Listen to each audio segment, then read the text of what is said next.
Hello and welcome back to Refrigerator YouTube videos. In this one, we'll be covering the renal tubular acidoses. Okay, so I'm going to just go and do the mnemonic first, and if you're good with the mnemonic and you don't want to walk through each one of these, that's good with me. I want to give the mnemonic up front so I can be respectful of your time. Hopefully the mnemonic helps you solve these, but if you'd like to walk through each one of these with me, that'll be later on in the video. Okay, so first, let's go through this mnemonic. So type 1, the 1 reminds you of the whole issue with the type 1 renal tubular acidosis. So remember, a hydrogen ion is one proton. So hydrogen ion is one proton, and that is the main issue in the type 1 renal tubular acidosis. It's the inability to secrete hydrogen ions appropriately. So therefore, if you can't get rid of hydrogen ions, you have an acidosis. Okay, and before we touch on what D before P means, let's go on to type 2. So 2 bi equals 2, which equals bicarbonate, right? So 2 equals bi. That reminds you that it is the inability to reabsorb bicarbonate. If you can't bring in the bicarbonate, then you won't have enough base, and therefore you'll have an acidosis. Okay, so that's all well and good. What's D before P mean? Well, in the type 1 and type 2, I always kept getting them confused where they're in the nephron, but D before P helps remind me where I am in the nephron. So D before P, just like in the alphabet. In type 1, D, you are in the distal nephron. That's where the whole issue is in the distal nephron. And then before P reminds me that type 2 is in the proximal nephron because it's later on in the alphabet. Okay, and that's my silly way of remembering those, where they are in the nephron. Okay, now how about aldosterone down here at the bottom? Okay, well, I kind of ruined that, didn't I? Well, anyway, type 4, type 4 is an issue with aldosterone, okay? And the way I remember that is if you just have type 4, okay, if you have 4 and you draw 4, you can just draw another leg down. Oh, there we go. Now we have an A, which reminds us of aldosterone. And similarly, you can remember type 4 as being associated with aldosterone by remembering the 4 letters aldo. And if you remember them always saying in endoRepro, you know, aldo this, aldo that, just got it stuck with me. And so aldo's 4 letters. So that's one way to remember it. And where does aldosterone have its main physiological effect? In the distal nephron. So that's where this occurs. And so we'll pick up from there. Also, just a tip, please follow the aldosterone levels for your lab results. And so we'll walk through each of these coming up. Thank you for your time, and go Buckeyes. Hello, welcome back. So now we're going to cover type 1 renal tubular acidosis. Okay, and using our mnemonic, type 1 reminds us that we have an issue with one proton, which is one hydrogen ion. So the whole problem is that we cannot secrete that one proton, that one hydrogen ion, and that's leading to our acidosis. Okay, and using the other part of our mnemonic, D before P, reminds us that we are dealing with the distal nephron. We're having issues in the distal nephron. And what hormone works in the distal nephron? That's aldosterone. And that underlies the whole physiology issue. Okay, so before we talk about the physiology of aldosterone, we know that this is a renal tubular acidosis and we cannot secrete hydrogen ions. So just remember, hydrogen ions are just building up. Okay?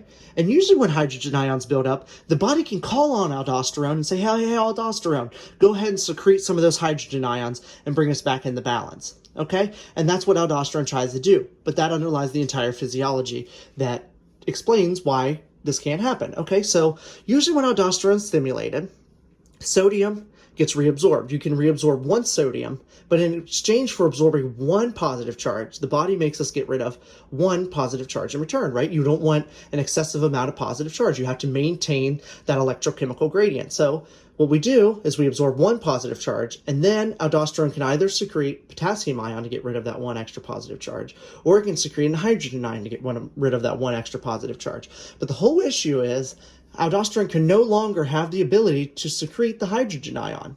And that's why the hydrogen ions, now they're building up. Okay? And that leads to a couple issues. Okay. The first issue is that how it leads to an acidosis. Okay? So when you have all these hydrogen ions building up, okay, now your body has to take a bunch of its bicarbonate ions to neutralize that. So your body is consuming all this bicarb to neutralize all this acid you have building up. Okay, and using this proportion, that pH is proportional to bicarbonate over CO2. If you're consuming all that bicarb, you're decreasing this, which proportionally decreases the pH, and that leads to your metabolic acidosis. Okay, so that's part 1. Okay, what other issues do we have? Well, let's look at the urine. What would our urine sample be? Well, if you're looking here in the distal nephron, you can't get rid of any hydrogen ions, so the urine is going to be basic. It's going to be greater than 5.5 when you check it, because you can't secrete any of those hydrogen ions. Okay, so one thing is the metabolic acidosis, the urine is this way, and by just extending this, the bicarb is going to be low because you're consuming all of it. So the bicarb is going to decrease when you check the serum. Okay, one last thing to discuss is potassium. What happens to potassium? Well, If you look here, aldosterone, like I said, when you absorb that one sodium ion, okay, the body says you have to give up either potassium ion or hydrogen ion to maintain that electrical gradient, okay? So in exchange, we can no longer get rid of the hydrogen ion, therefore we have to dump the potassium ion. The potassium ion gets dumped, now we get a part of this being hypokalemia, so we have a decrease in our serum potassium level. All right, we'll see you back here for type 2. Let's cover type 2 renal tubular acidosis. And using our mnemonic, the 2 reminds us of bi, which reminds us of bicarbonate. So the entire issue is the inability to reabsorb the bicarbonate, okay? So since we can't reabsorb the bicarbonate, we don't have enough base around. And so by default, you have an acidosis, right? If you don't have enough base around, you can't reabsorb your base, you'll have an acidosis. Okay, and to remind ourselves where this occurs in the nephron, remember the mnemonic D before P. D goes along with type 1, which was in the distal nephron, but now we're in the P, the proximal nephron. So, looking here, the proximal convoluted tubule, as diagrammed over here, is the workhorse of the nephron. It absorbs the majority of your bicarbonate. It is responsible for other ions as well. So this type 2 can occur in isolation. You just can't reabsorb your bicarbonate, or it can occur as part of a syndrome called Fanconi syndrome. Fanconi syndrome is the inability to reabsorb many of the solutes in the proximal convoluted tubule. So you'll have like glucose wasting and all those kinds of things. Okay, but let's talk about what happens when you can't reabsorb your bicarbonate in the proximal convoluted tubule.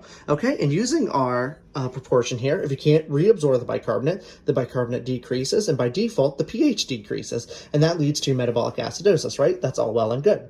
Okay, so now, let's examine the physiology. So how are we going to combat if we have an acidosis? Well, the body says, hey, aldosterone, come save us. We need you to get rid of some hydrogen ions. And aldosterone is able to do that because the distal nephron is intact here. So aldosterone comes on down and he says, okay, let's get rid of some hydrogen ions, all right? So aldosterone cranks up this secretion of hydrogen ions. It's getting rid of the hydrogen ions, okay? And it's going to help try to bring us back into balance. But what's going to happen with the urine, the second part of this? Well, unlike other renal tubular acidoses like type 1 or type 4, where the pH in the urine is above 5.5, this is going to be the only one where the pH of the urine is below 5.5. And that's because aldosterone is successful in getting rid of our hydrogen ions in an attempt to bring us back to balance, okay? So that's one part of this. Okay, now aldosterone gets all excited. Remember what I said, when aldosterone works, you get to absorb one sodium ion in exchange for excreting or secreting one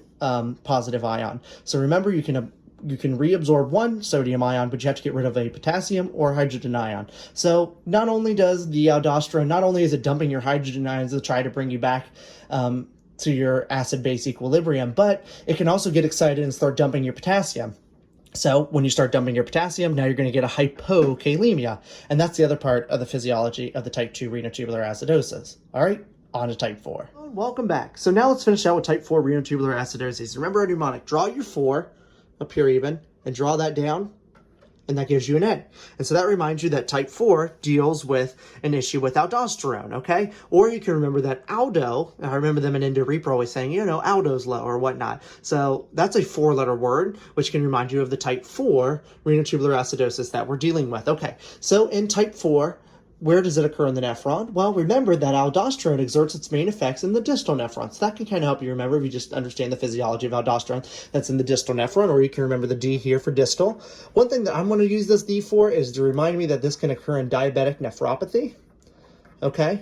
And so I'm going to use that D to remind myself that this occurs in diabetic nephropathy. Yeah, there's a good word.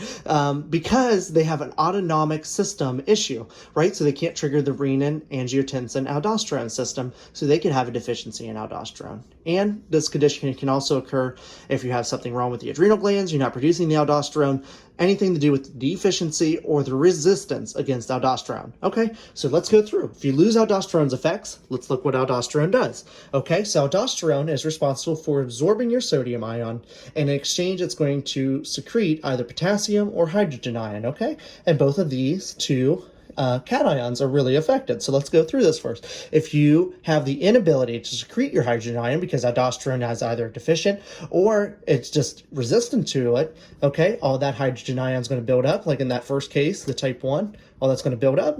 Now your body is going to consume a ton of its bicarbonate stores to neutralize all that acid that's building up. And so that's going to lead to a decrease in the bicarb. So if you look on the serum, the bicarbonate will be decreased, and therefore the pH will decrease, and that'll give you the metabolic acidosis. Okay, now let's look at the urine. Well, if you're not secreting hydrogen ions in the urine, well, even though you have a metabolic acidosis going on, your urine's still not going to be that acidic. It's going to be greater than 5.5. Okay, so let's look at potassium now. So if you can't have the aldosterone effects, you're not going to be you're not going to be secreting your potassium, all right? So what happens now? Well, potassium builds up, and it builds up, and it builds up. And now you have hyperkalemia. And this is the only renal tubular acidosis that leads to a hyperkalemia, which is very indicative that you have a deficiency in aldosterone or that you have a resistance to aldosterone. And that finishes us out with renal tubular acidosis. All right, best of luck, Buckeyes. To finish this out, I'd like to talk about non-anion gap metabolic acidosis. And remember, there's two main causes. There's diarrhea and what we have been discussing, the renal tubular acidosis. Okay, these are both non-anion gap metabolic acidoses. Okay, and that is diagnosed by serum, the non-anion gap metabolic acidosis. Remember, that's the serum, that's your sodium minus your sum of your bicarbonate and your chloride, okay? That is made in the serum, okay? So when you have a non-anion gap metabolic acidosis, you either have diarrhea or renal tubular acidosis, okay? However, how do we distinguish those two? We use the urine anion gap, not the serum. Now we're in the urine. We're talking about the urine anion gap, okay? So how do we measure the urine anion gap to give us the difference between these two non-anion gap metabolic acidoses? Okay, so point number one here is that ammonium is an acid, and this is a marker of the kidney's ability to excrete acid, okay? So ammonium is acid, which is a marker of the kidney's ability to excrete acid. So this is what's being generated in the kidney, okay? This is a marker of how the kidney is able to excrete the acid, okay? But in the urine, ammonium is not usually measured, okay? However, to keep with electrical neutrality, chloride rides along with its buddy ammonium. They're both one being one positive, one being one negative, so they cancel each other charges out. So chloride, we're just going to have chloride be our surrogate marker. It's going to be our surrogate marker for how well the kidney is excreting acid, because it usually rides along with the ammonium, which is a marker of the kidney's ability to secrete acid. Okay, so let's go down through here and see what would diarrhea have and what would these renal tubular acidoses have. Okay, so let's just do some fun math. So the urine anion gap is calculated by adding sodium plus potassium minus chloride. Remember, that chloride is a marker really of the NH4+, which is a marker of the kidney's ability to excrete acid. Okay, so if the kidney is working all good, the kidney's working good, and the distal nephron, remember, it's really the distal nephron that we're talking about here and how its ability to secrete acid, just to solve these problems here, okay? So just keep that in mind, okay? And so if chloride is elevated, so if chloride increases, okay, then let's just put in some math. So if 20 minus 40, that would equal, what, negative 20, right? Negative 20. Okay, that is telling me the kidney is working good, okay? So I like to think negative is normal. So negative is normal, okay? That means the kidney's ability to secrete acid is normal because chloride is still high enough. And so that is what you would see with diarrhea, where you lose a ton of bicarbonate. You're just losing bicarbonate in the stool, okay? And it also occurs in the type 2, right? Because in type 2, what are you doing? You're just losing bicarbonate. But remember, the distal nephron's ability to use aldosterone to get rid of hydrogen ions is still intact, okay? So the kidney's ability to get rid of acid is still intact in the type 2. Remember, that's even the one that had the acidic urine, okay? So in type 2 renal tubular acidosis and in diarrhea, the main thing is that you're losing bicarbonate, which means that the kidney's ability to get rid of acid is still intact. Therefore, chloride is still higher, and you're still going to get a negative value out of all of this. Okay. How about the other one? This is the distal issues, okay? So now, if the kidney doesn't have the ability to produce acid, it doesn't have the ability to secrete acid, let's do some math again. So let's keep 20 as the sum of sodium, potassium. 20 again, minus 10, well, that's just 10. And that's a positive number. Okay, so if you have a positive number come out of your urine anion gap, that means you have a type 1 or a type 4 renal tubular acidosis. Type 1, remember, you can't secrete hydrogen ions, so that makes sense. So that means chloride is going to be lower because it's a marker of the kidney's ability to get rid of acid. And also in type 4, remember, that's the deficiency of aldosterone or the resistance to aldosterone. So again, we don't have aldosterone's ability to secrete acid, therefore chloride being a marker of the kidney's ability to secrete acid, it's going to be low, you're going to get a positive value. Therefore, in the distal issues, you're going to have positive urine anion gap, and that means you have a type 1 or type 4. All right, guys, this has been real fun. Good luck solving these problems, and go Bucks.